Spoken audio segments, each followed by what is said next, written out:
Olá, seja bem-vindo a Salmos para uma quarentena, nosso tempo diário de meditação na Palavra do Senhor no livro de Salmos, no contexto da pandemia que temos vivido. Hoje nós não vamos ler um salmo, vamos ler dois, que na verdade são considerados pela maioria dos entendidos bíblicos como um salmo só. O Salmo 42 e o Salmo 43, na sua origem, deveriam ser apenas um salmo. Depois, por algum motivo, eles acabaram por ficar separados e comporem dois salmos nas nossas Bíblias. Nós temos esta noção porque o Salmo 43 é um salmo que aparece sem título propriamente dito e ele faz claramente o seguimento do Salmo 42, terminando com o mesmo refrão.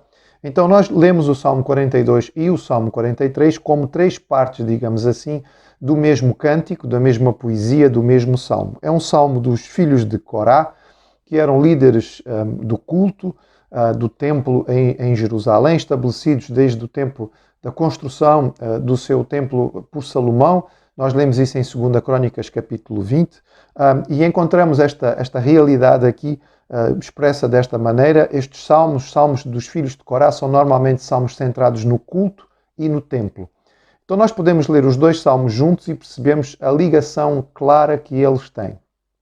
Dizem então assim, começando pelo Salmo 42. Como suspira a corça pelas correntes das águas, assim por ti, ó Deus, suspira a minha alma.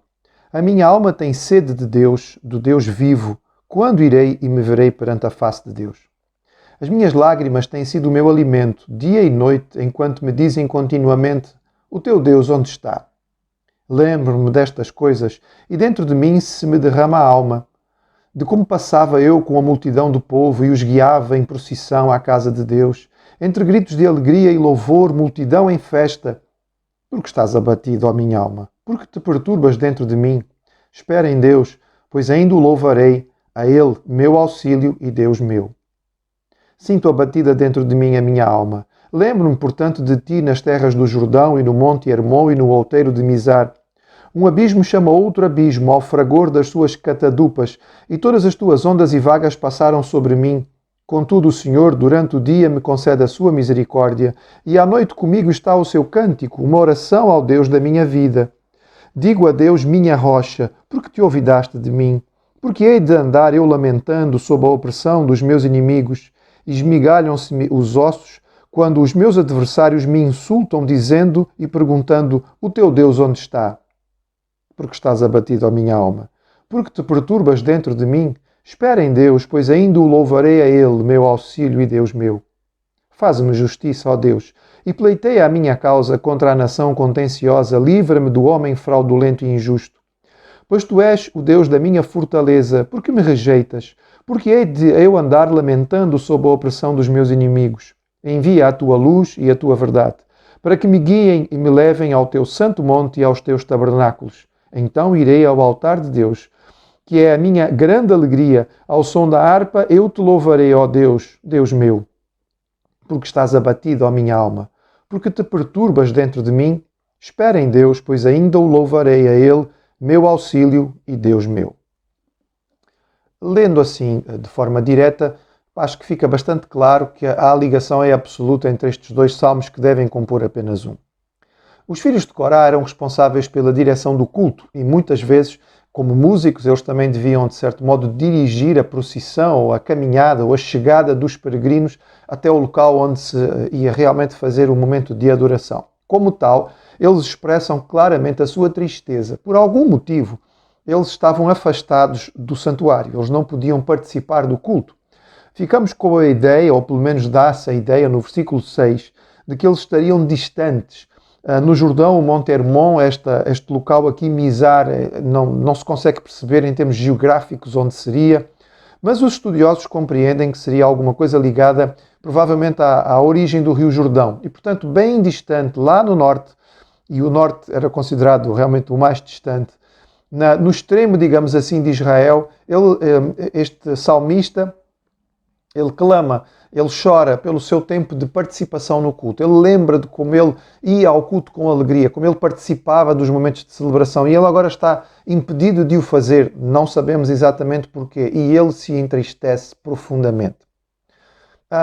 Parece repetido várias vezes dois aspectos nestes dois salmos, que são um só.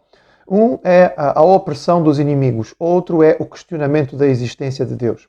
Ou seja, o salmista tem pessoas que lhe são adversários, pessoas que estão contra ele, pessoas que prejudicam a sua vida de uma forma muito clara. E ele está em dificuldade. Ele diz mesmo ao Senhor, eles estão a esmagar-me, estão a oprimir-me os meus adversários. Livra-me, Senhor. Ele pede ao Senhor, ele pergunta quanto tempo vai demorar ainda para que o Senhor possa responder ao seu clamor. Por outro lado, nós percebemos que a dificuldade do crente sempre parece facilitar ou ajudar o cético. Porque várias vezes nós temos esta questão sendo colocada. As pessoas faziam troça dele. Então, tu foste líder do culto, confiavas tanto em Deus. Onde é que está o teu Deus agora? Estás aí em dificuldade, não é? Estás aí limitado, estás impedido de poder participar. Onde é que está o teu Deus no meio destas tribulações todas? E o salmista expressa a sua dificuldade diante disto. Ele sente no seu coração o peso de que as pessoas não venham, no fundo, a blasfemar ou a falar mal de Deus por causa da sua dificuldade pessoal, e ele então clama pela intervenção divina. É muito bonito perceber que mesmo no meio de toda a dificuldade, ele continua sentindo a ação e a bênção de Deus.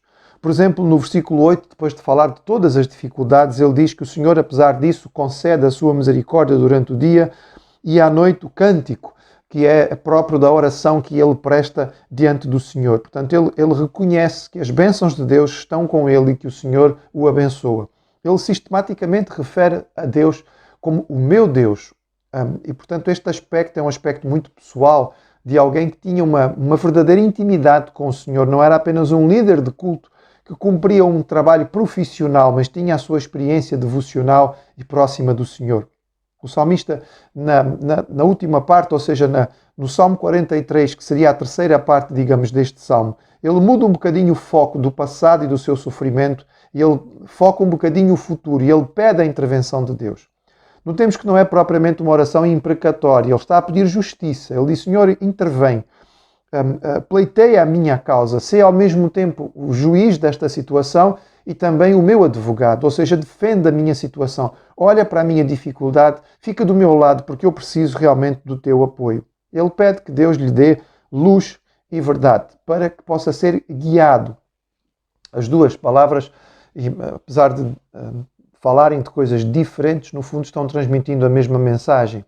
Ele sente alguma confusão em relação à sua vida, ele precisa de direção da parte do Senhor, então ele pede que Deus lhe dê luz e oriente-o, na verdade, para que ele possa saber para onde ir, por onde caminhar. O seu alvo claro, o seu objetivo é poder voltar ao culto, é poder voltar a estar no santuário, é poder voltar a adorar a Deus. O ponto interessante deste salmo, que é repetido 3 vezes, é uma espécie de refrão, podemos dizer assim, dentro do cântico. Era o coro, depois das 3 estrofes. É sempre a mesma repetição e parece ser claramente um momento de autoinspeção, ou seja, ele prega a si mesmo. O salmista, sabendo daquilo que precisa e entendendo a dificuldade que está a passar, ele é capaz de parar e falar com a sua própria alma. Ele está falando consigo mesmo. E ele diz a si mesmo, porque estás abatido, ó minha alma? Ouve lá, estás a cair em autocomiseração, estás a cair em depressão, estás-te a deixar arrastar. Mas porquê que estás a arrastar-te? Então tu não sabes que o teu Deus é soberano? Ele é o teu Deus. Tens uma aliança com Ele e Ele contigo. Não te deixes arrastar. Porque estás abatido, porque te perturbas dentro de mim. Portanto, porquê que estás aqui a trazer-me tanta angústia e a dificultar ainda mais a minha situação? E ele então prega a si mesmo, espera em Deus, confia em Deus, pois ainda o louvarei, ainda terei a oportunidade de prestar o meu culto depois desta situação ter sido ultrapassada. Este salmo certamente tem uma ligação muito clara com aquilo que estamos a viver presentemente. Nossa dificuldade e a nossa tristeza de estarmos afastados do culto presencial, o momento em que nós podemos com alegria ir à casa do Senhor, em que junto com outros irmãos nós podemos orar e cantar e adorar e louvar, em que podemos partilhar os nossos motivos de oração, em que podemos orar uns com os outros, em que podemos eventualmente até chorar, em que podemos nos abraçar e estar juntos. Tudo isto é faz parte daquilo que é o nosso sentimento agora. E o risco que pode existir de nós nos deixarmos abater e ficarmos acabrunhados com esta situação. A resposta do salmista serve para cada um de nós. Porque estás abatida, ó minha alma, porque te perturbas dentro de mim? Espera em Deus, pois ainda o louvarei. Esta é a nossa convicção. E como os filhos de Corá, nós queremos confiar no nosso Deus e saber que na hora certa o Senhor vai nos permitir esta alegria de voltar ao culto, voltar ao santuário e junto com os nossos irmãos em Cristo, adorar aquele que é o nosso Deus. Por enquanto, nós falamos à nossa própria alma, pregamos ao nosso próprio coração para não permitir que o inimigo nos arraste para o fundo da depressão, mas encontramos a nossa satisfação no nosso Deus.